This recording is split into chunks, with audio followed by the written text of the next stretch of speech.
OpenText vendor, I'll start with this one. Give you a chance to breathe.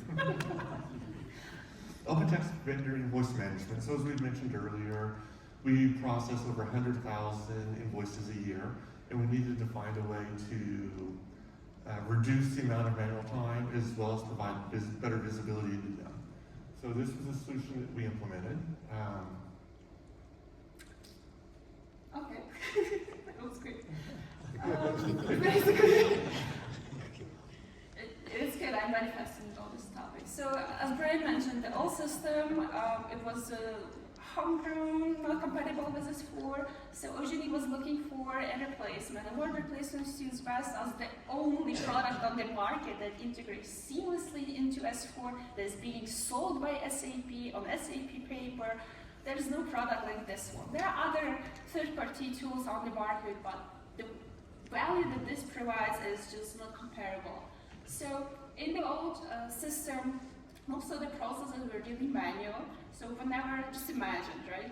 Whenever you would get an invoice, from the moment you receive it, all of the information from that invoice, like the vendor name, the purchase order, the amount, the unit, line items of the invoice, all of that had to be copy-pasted, basically manually, because there was no process to capturing that information.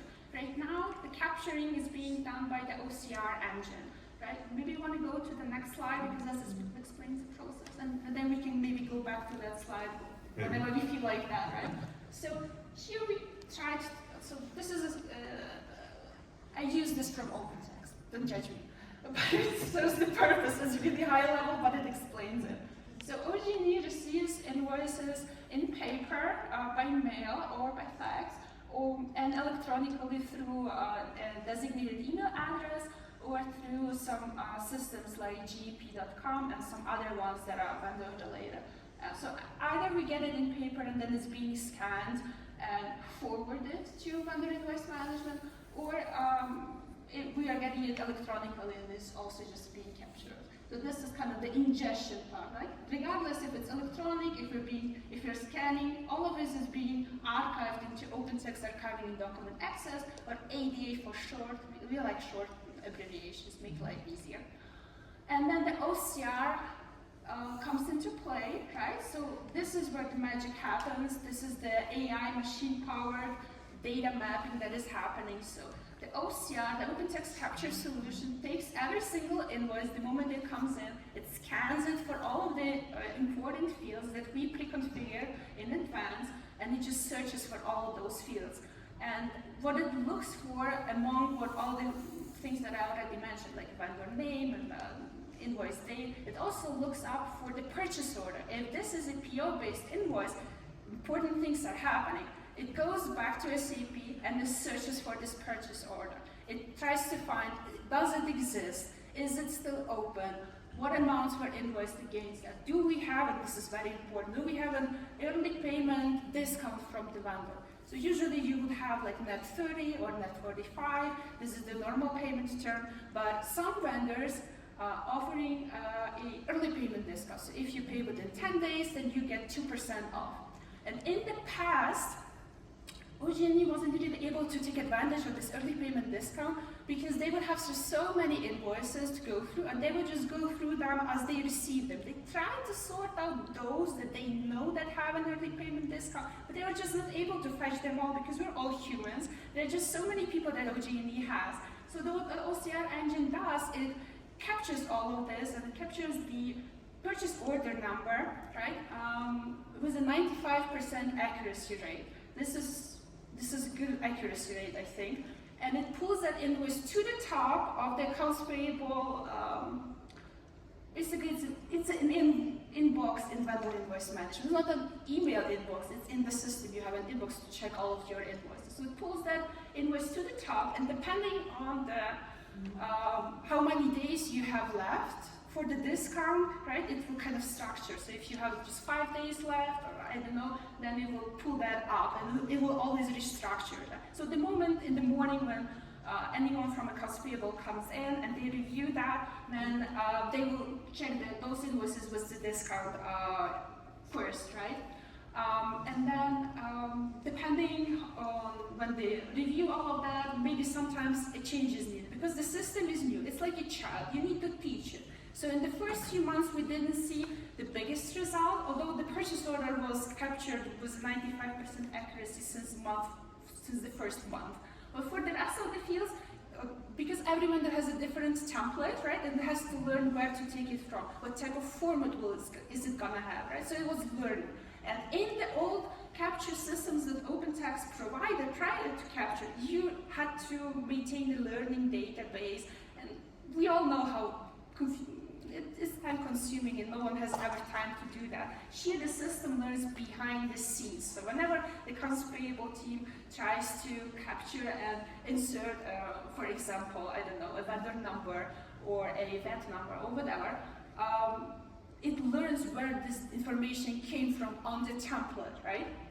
And yeah, so you don't need to train them, and this also reduces the amount of time that you're spending with the system and the degree of accuracy.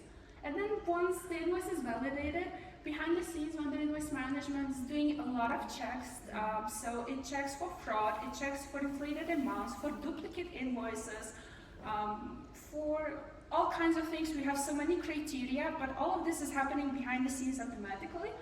And for every single thing that it finds, usually it's like 2 items per invoice. We usually are missing a goods receipt, or a service entry sheet, like depending on the invoice type, it will create parallel workflows. So if we're missing a goods receipt, and if, for example, something else is wrong, so those workflows are going to happen in parallel, and they're being fixed in parallel. In the past, it would be like we fix first once, then we fix the other one, and a lot of follow-ups through email, and you know how that is. Here you have an automated process.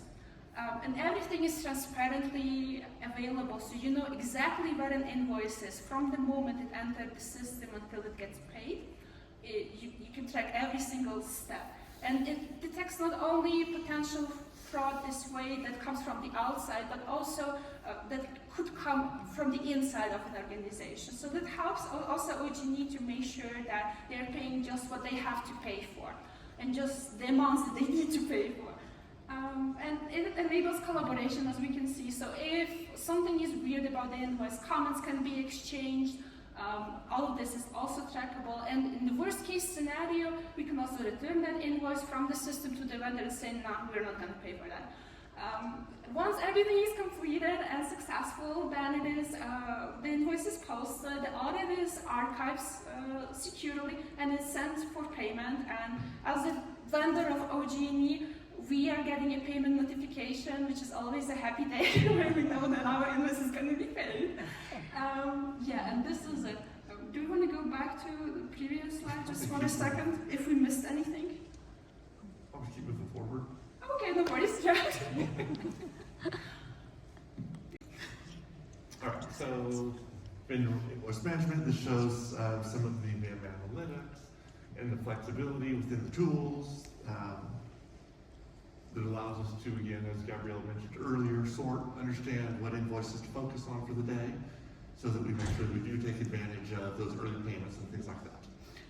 And also, OG&E needs to, whenever you need to run a report on a vendor for internal purposes, or because the vendor requested some information about payment information, or during any of the audits that OG&E goes through because they are a regulated utility, gathering this information became much easier because you're just going from your Fiori Launchpad to VIM Analytics.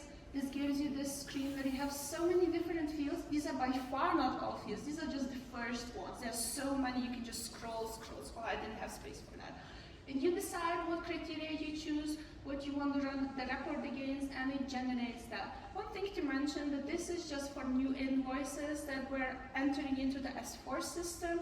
When we want to do a report for the old invoices from the SAP ECC system, we are doing it through the SAP DataSphere. Yeah.